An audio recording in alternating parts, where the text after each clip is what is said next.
perfect intro for our next man, who probably needs a good lounge chair with all the running he does for the Houston Dynamo and throughout his career. He is Fafa Picualt. He joins us now. Fafa, thank you so much for coming Thank on. you for having me, Glenn. All right. Let's talk. Can we talk a little bit of Austin FC first? Their possession game. Do you feel that wore you guys down a little bit at home? I feel like we, obviously with the conditions of the heat of that day, it can possibly get to you a little earlier. With that said, going up 1-0, we just have to do a bit of a better job. Maybe putting a second goal away and then holding that lead and also defending just tighter overall. But yeah, it's not an easy team to play against. It's a very good team. I said that last year as well. They struggled on the defensive side, and that's why they ended up where they were in the table as well. But I'm more shocked how they performed last year than this year, and I always say that because I always felt they had a good team, and they're kind of showing that this year. I appreciate you digging into this because, you guys get this incredible goal from Sebas Ferreira from the halfway line. Have you ever been in a game before where somebody scored like that from a halfway line in recent times? I want to say, so actually I've been in two. One was with Mark Shatovsky that ended up playing at Red Bull. He was with me at St. Pauli. He pulled one off. And then one was against us while I was with Philly against New York City FC. It was at home in Philly, and David Villa hit like a volley. That was it was tough, but it was good to be on the other side of it again. Houston Dynamo, Fafa Picualt. I looked at all the running you do in that game, and I really wanted to ask you this question because you spend a lot of time defending. And I say to myself, wow, if some of that running, those runs were offset to the attacking side of the game. How do you get that balance? Because there's a lot of times in that game, I'm seeing you winning the ball and then you're looking to play it to somebody. And I'm like, hey, maybe we have this backwards. Somebody needs to be playing it to Fafa Picualt, especially against Austin FC, who throw both their outside backs forward. No, definitely. Obviously as a player of my style, I want to be more in the front than in the back. And that's obvious. I think that's normal. Sometimes I just have to go with whatever the situation is. And oftentimes we've been dropping back, which isn't always what we say we want to do, but it's just happened as of recent, especially these last games where we're caught in a defensive situation and I have to drop all the way back or be kind of lower than I would want. And then that makes the field a lot more bigger for me on the attack. So it's kind of, I'm paying for it obviously on the stats side and on the, on the offensive side, it's not easy for me, but hopefully we find a balance soon so that I can also do my job for the team offensively, which is normally my number one job, and to create goals for myself and for other players.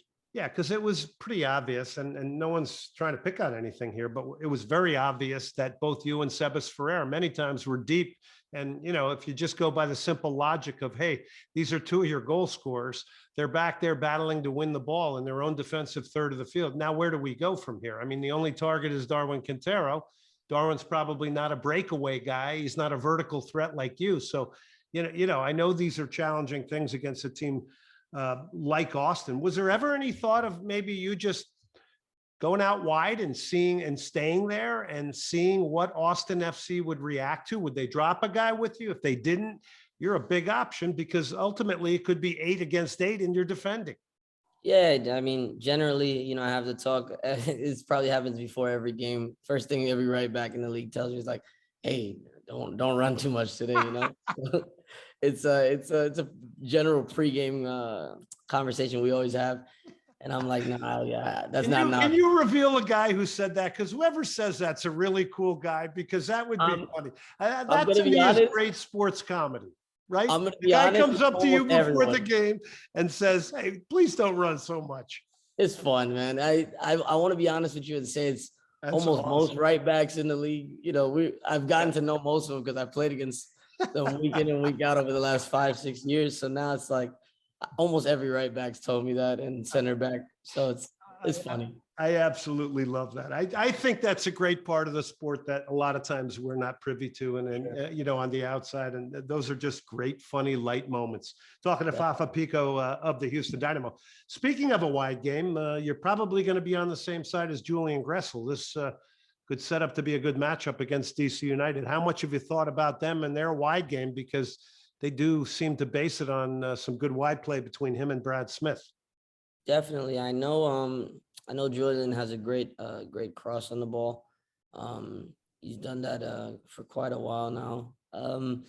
The important thing for me is always, especially as a winger, obviously to stay organized within a structure, but also to just remain free in my mind.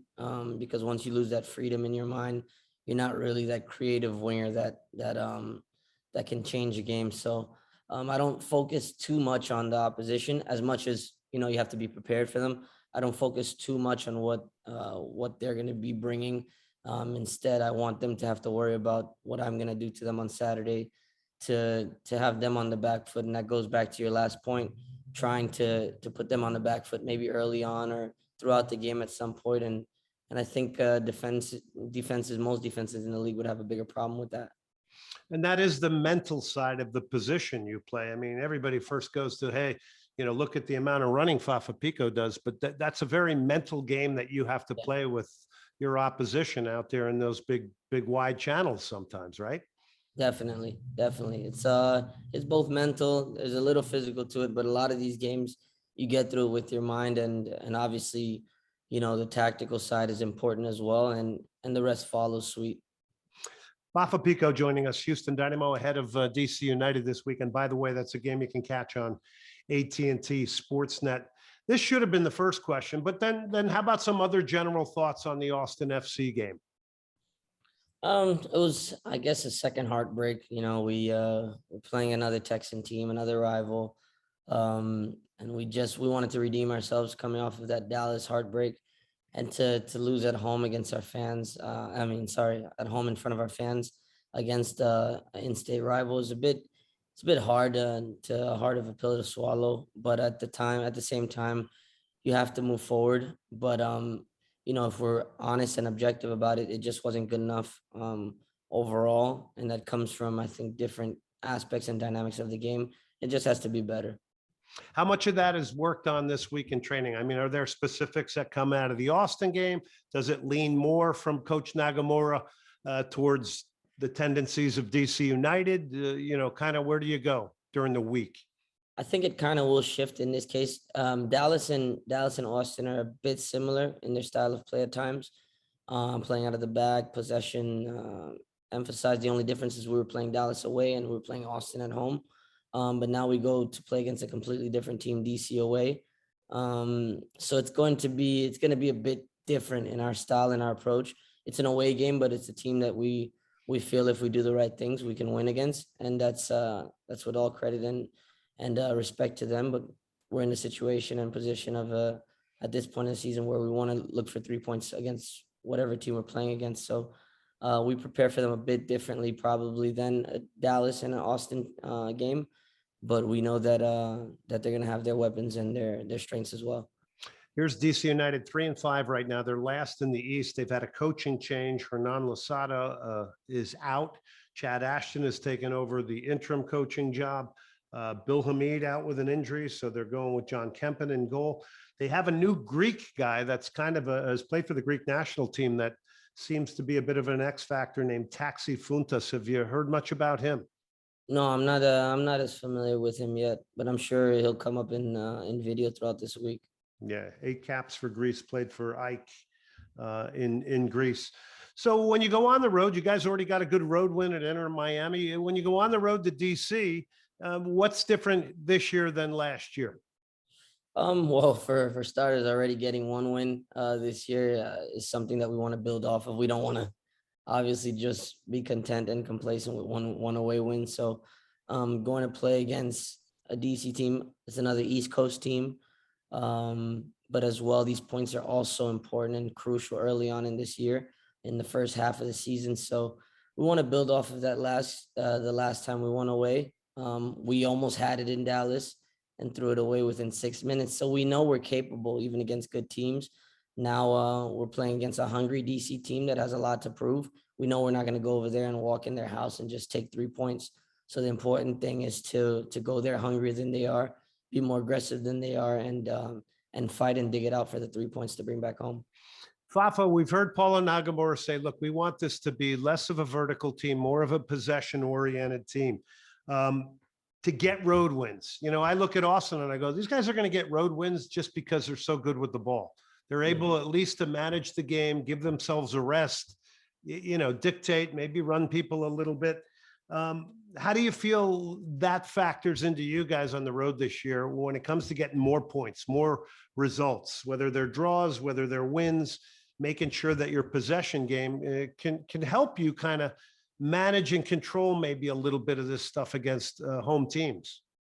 Yeah, definitely. I believe, to any team, when you possess the ball more, it's not to say possession leads to wins automatically, but it's important to take care of the ball in all areas of the field, especially ours and in the middle.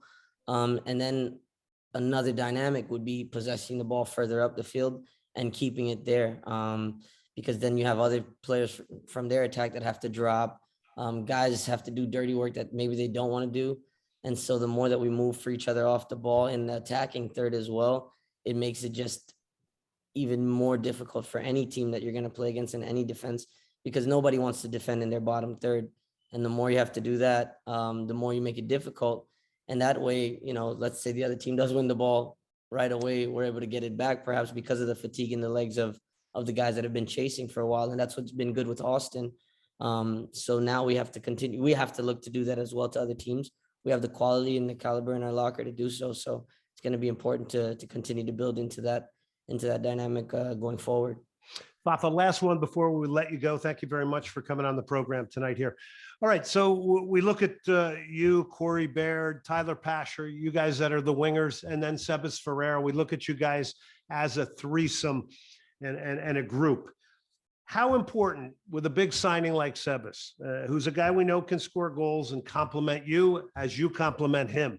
How important is it for you guys to try as wide men to engage him more and create chances for him? Is that a fair statement to make? Yeah, definitely. It's definitely one of my biggest wishes to be as close and connecting as possible to him, and also to the other winger. I think, in these last games with Pash, we always want to try to blend and mix things up with each other. It's been a bit more difficult because of the lower starting point at times.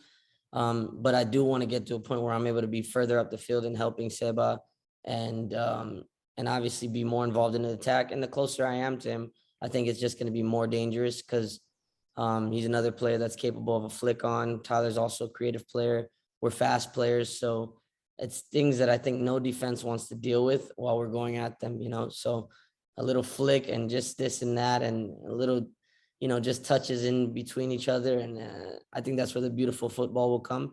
And I have to be patient at the time. There's times where it could be a bit more difficult than others and frustrating, but the important thing is to remain positive and patient, knowing that we'll get to that point in the year where I am higher up the field and I am able to be closer to the striker and also the other winger. Fafa, as always, we thank you very much for coming on. Thank you for taking the time tonight on Soccer Matters. We appreciate it. Thank you for having me. Best of luck against DC, by the way, also. Yes.